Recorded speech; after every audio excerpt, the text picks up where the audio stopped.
Hello guys, kayo ba ay nakikinig ng balita ngayon? At siguro kung kayo ay sumusubaybay sa mga balita, ang pinag-uusapan ngayon na isa sa binibigyang pansin ngayon ay ang bill patungkol sa divorce. Ako bilang isang mamamayan, gusto ko ring magbigay ng opinion tungkol dyan.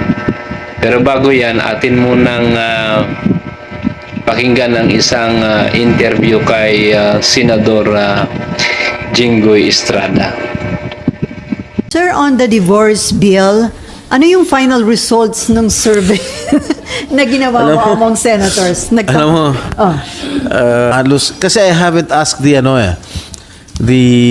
group of SP MIGs.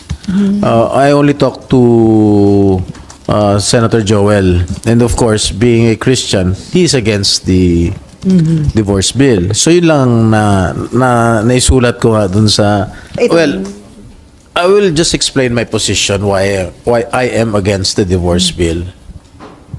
Simple lang yan. I am a devout Catholic. I was educated from a Catholic school, a Jesuit educated school.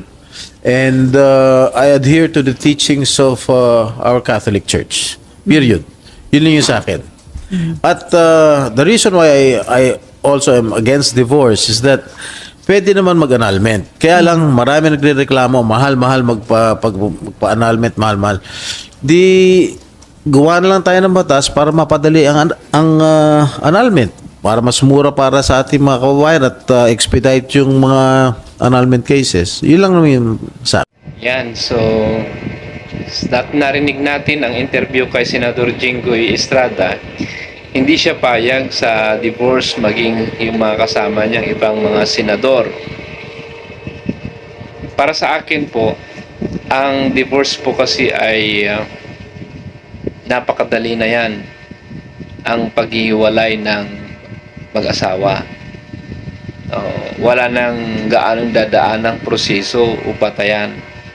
So, basta't umayaw ang lalaki, ang babae, ay basta na lang maghihiwalay. Gaya tayo ng mga taga-ibang bansa ngayon. Dahil dyan, tiyak dadami ang mga pamilya na matatawag na broken family. Lalaki ang mga bata na walang tatay, walang magulang. Dahil sa divorce. Kaya maaring maabuso yan. Hindi gaya yung umiiral na batas natin dito sa Pilipinas, yung annulment, medyo may dahilan pa.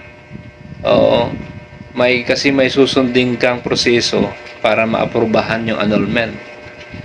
Hindi yung basta ayaw mo na ang lalaki, ayaw mo na ang asawa mo, iiwan mo na basta-basta.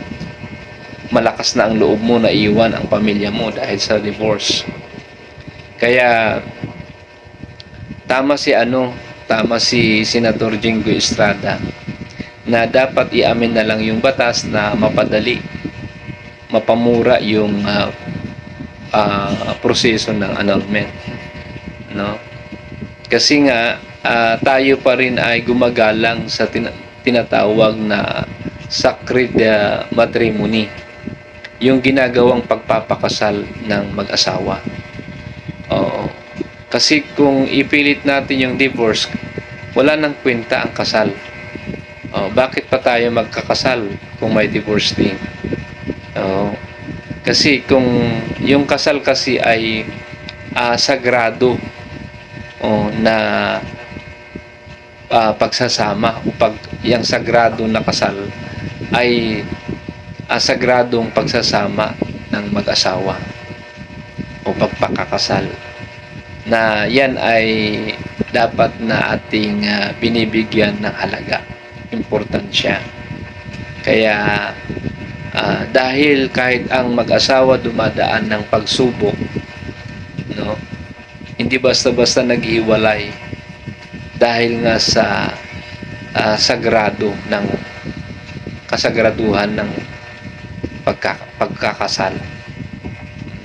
Kaya yan, maski ang Diyos ay hindi sang-ayon sa divorce. Oo, bakit? Ang mag-asawa ay magiging isang laman, ika nga, ng salita ng Diyos, at sila'y hindi pwedeng paghiwalayin ng tao. Oo. So, tama si Senador Jinggoy, gawin na lang madali yung annulment. At least yung annulment ay merong proseso, may mga batayan ka. Hindi mo basta-basta iwan yung asawa mo na wala kang basihan. Di gaya ng divorce, kung ayaw nyo ng isa't isa, hiwalay na. At tiyak maraming mga bata na maapektuhan.